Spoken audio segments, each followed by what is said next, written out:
we spent hours doing that. What?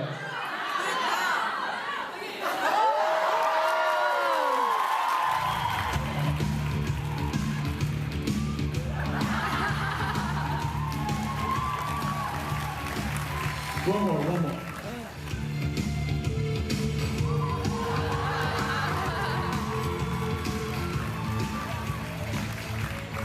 I don't care who you are, that's funny. That is rich. You guys just got your money's worth. That's it. All right, I think we're done. That was it. We came out to do just that. See you later. No, that's, I am not opening any of those. No, see, I learned my lesson yesterday. Jensen, I got you a present. No, you didn't.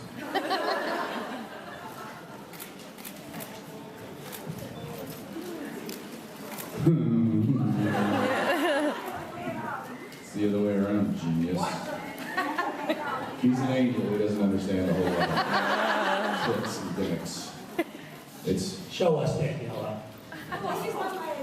This is your idea. This is your idea. This whole thing is your idea. You're responsible. It's your idea. Any complaints, right here.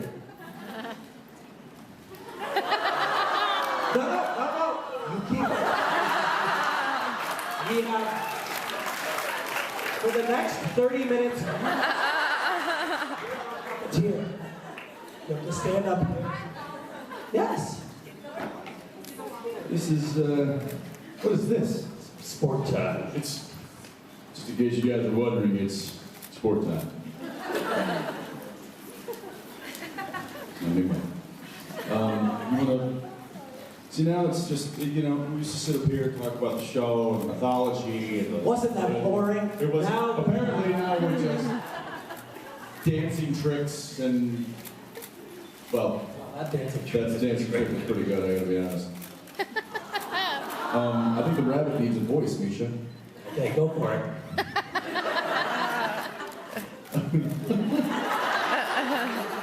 I think this would be so much better if the...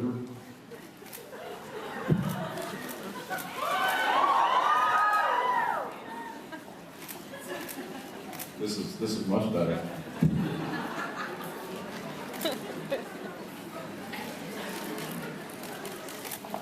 Just hang on. Be patient. Come on, guys. We can't do everything at once. I have to do a ventriloquy here, I think.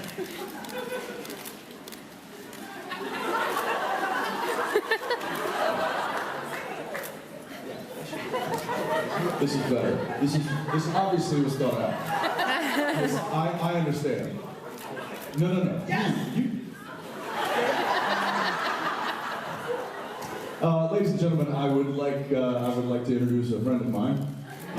He comes from a bit far away from where I grew up. Anyway, I'll let him introduce himself.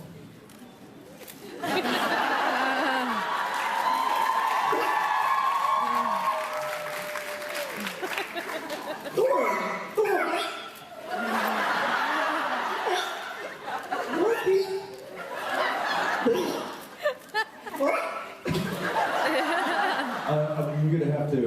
You have to speak a little clearer.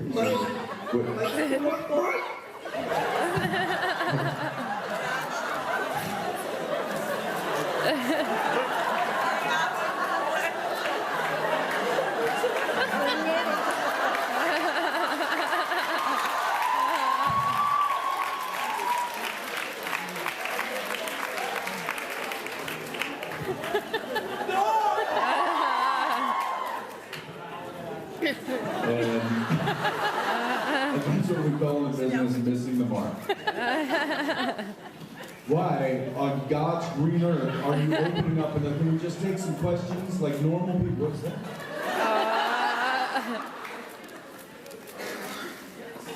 Yeah, this is way better. This isn't going to work at all. In fact, it reminds me, this reminds me of a story about Misha.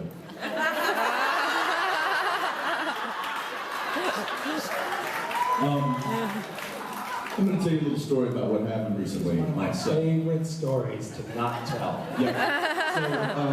So, Hey, Mish, while I'm telling the story, will you go ahead and make up one of your prized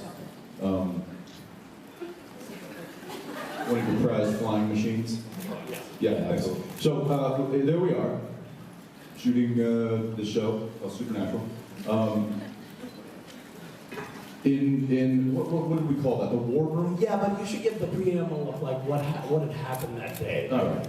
I'm going to go on record as saying this was probably Misha's most difficult day on the set of Supernatural in his tenure there. Jared and myself. We're horrible fucking human beings.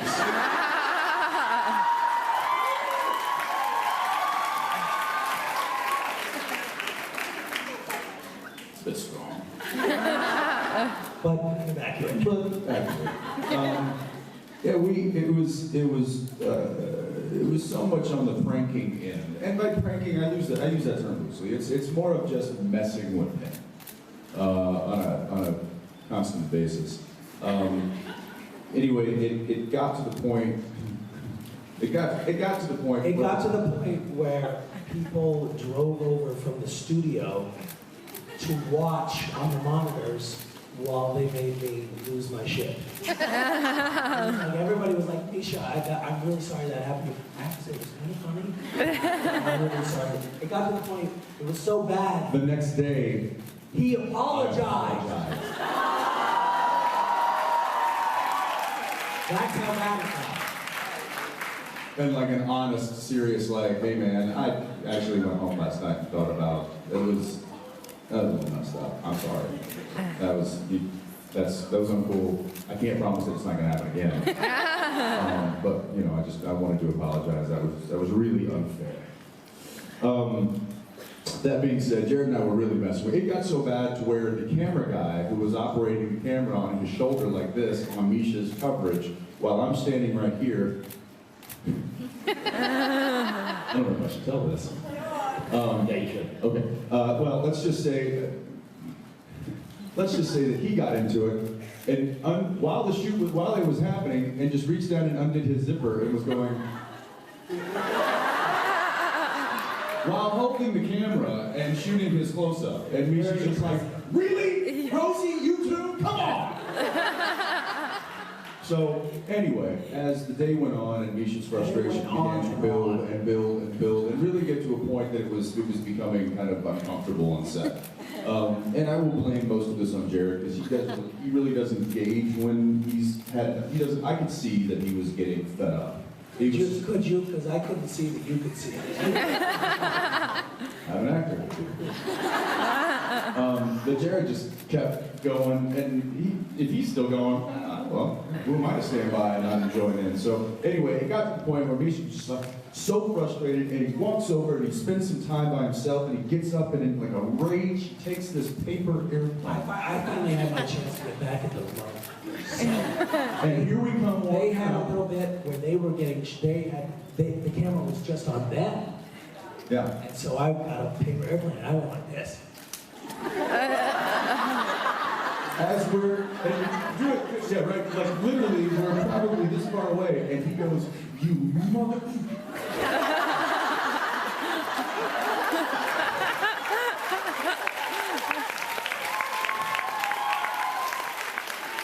There was so much I have to say, at the end of the day, I feel like I kind of won. I got him with that paper airplane dive bomb. That was retaliation right down the pipe. Yeah, that was a good day. You'll see it on the gag reel. Yeah, it's good.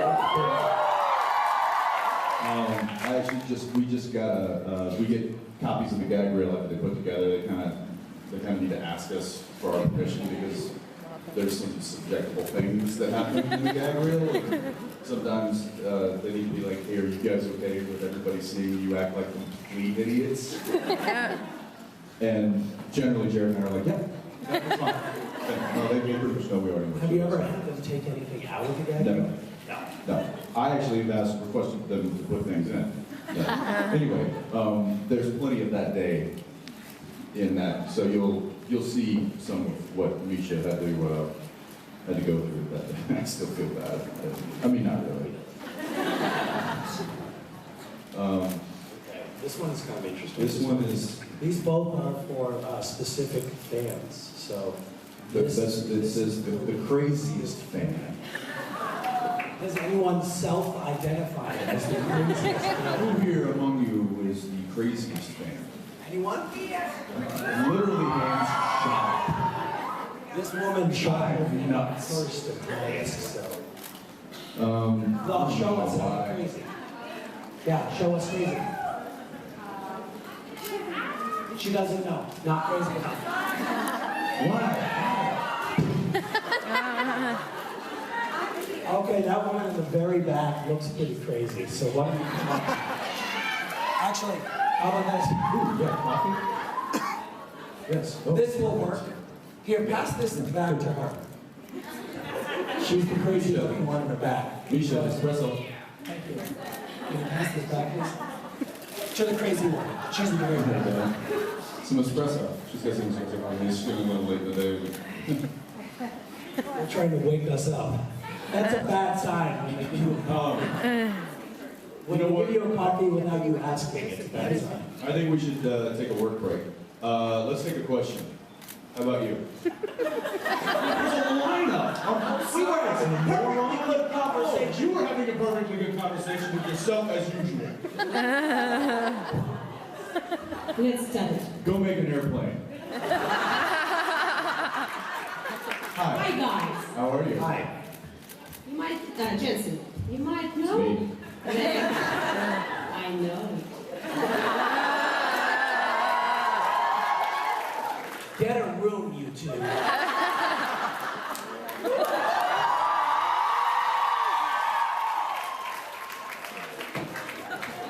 Jensen, Yes. you might know the symbol of Mishus minions is a monkey head. And if you had to create a head for you fans, what would it be?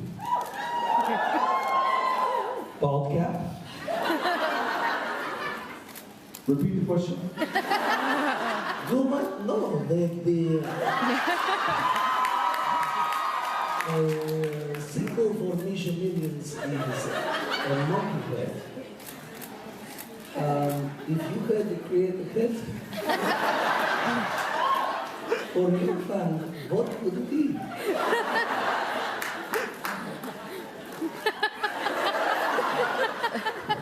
These can be any head, big head, small head, head with feathers, head with pompoms, head with fur, head with crazy smiley face. You name you can have it. It's your magic head. With rabbit in it, maybe, I don't know. There are no Russians in the audience, are there?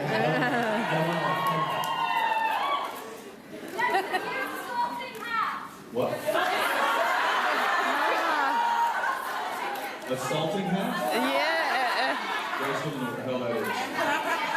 Yeah, I know it's Harry Potter. Harry Potter. Sorting hat. I mean, I imagine that's something you put on when you're doing an like you're sorting letters. Oh, sort I guess in the world of Harry Potter, they have to put on hats to sort out their issues. Is that right? Is this true? I mean, is there a hat? It's like, listen, I'm going to sort some stuff out. I'm just going to get my sorting hat on. And I'm going to I've got stuff going on. I just need to get sorted out. I'm going to go put my hat on. You know, let me check this out.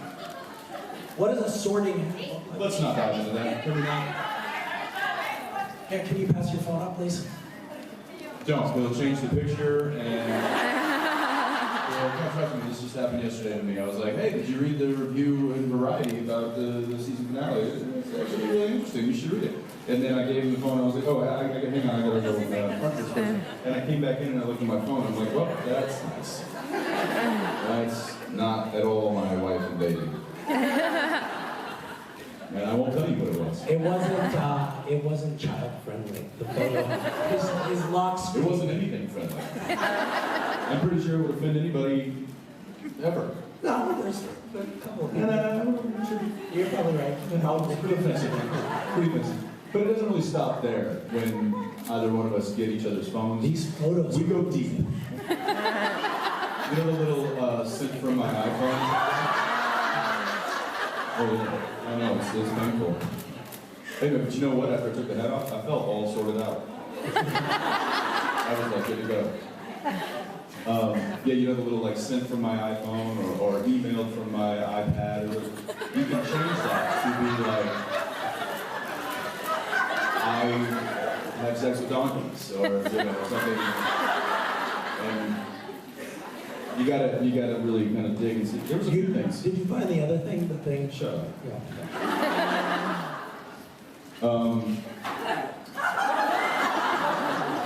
My hat Yes, your hat. would be a Viking hat. I'm talking the horns and the armor. You know, that doesn't pack well. I mean, it's hard to travel with a bike. Oh no, you can break it down. Oh, like a compact Yeah, fold. just a compact, yeah, it folds up, yeah. Yeah, there you go. What if it's Sebastian? It's taken us this long to get through one question. It's the espresso. Hello. I'm going to read out my question. Very good. Castiel and Dean have faced many dangerous situations together, like you would if you were fighting in a war. And that can create a bond as strong as a blood tie. Is that why Dean once told Castiel that they were like family? Do you feel that they are as close as real brothers would be? I'm going to be serious for about 10 seconds. I feel that they're about as close as brothers, or about as close as non-brothers can be, as far as like war buddies, like guys that have been in the trenches and seen the dark side and fought together and watched each other's backs. And there's a kindred spirit between the two of them that they both chose free will. Dean constantly chooses free will. There's some like-mindedness to the both of them, and they are like brothers without the blood. Agreed? Yes, I do agree. I also think that for Castiel, Dean is like, in this season, his relationship with Sam got stronger, but I think that there definitely was a time when Dean was sort of his only connection to another, like, Cass is kind of this alone being who had nothing. He was alienated from humanity, he's alienated from heaven. He didn't like himself very much, so there were times when it was like Dean was the only person who he could talk to. So that's like a very important thing, you know. And it's definitely got that foxhole vibe, like you're facing not only death together, which is a big deal, but you're also facing at times like, are we causing the apocalypse? You know, things like that. Like you are, kind of feel like, I don't know, I think that people do, like in the trenches of World War I, I imagine that it was kind of similar stuff. Like this is the guy you're dying with, kind of. And I think that they're faced with that all the time. This is the guy you're dying with. And I think, as probably most of you know, bonds form within tragedy. And I think that was a brothership that formed within this tragic situation that they had found themselves in. Yeah. Thank you. Hi, Jensen. Misha, again. My question is to both of you. Just imagine, your characters wake up one day and they are suddenly female. What would be their reaction?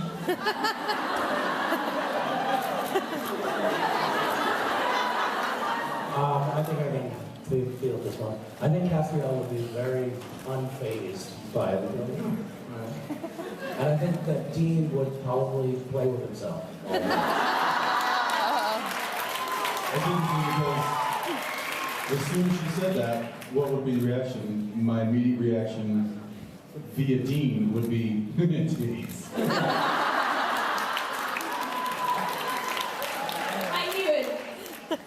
As Dean, I don't share those sentiments. He is a character. Sometimes I try to think like him, but you know, he is his own. Jensen often forgets that he's not Dean. It's a Really, because why are you speaking like Castiel? I'm not. There it is.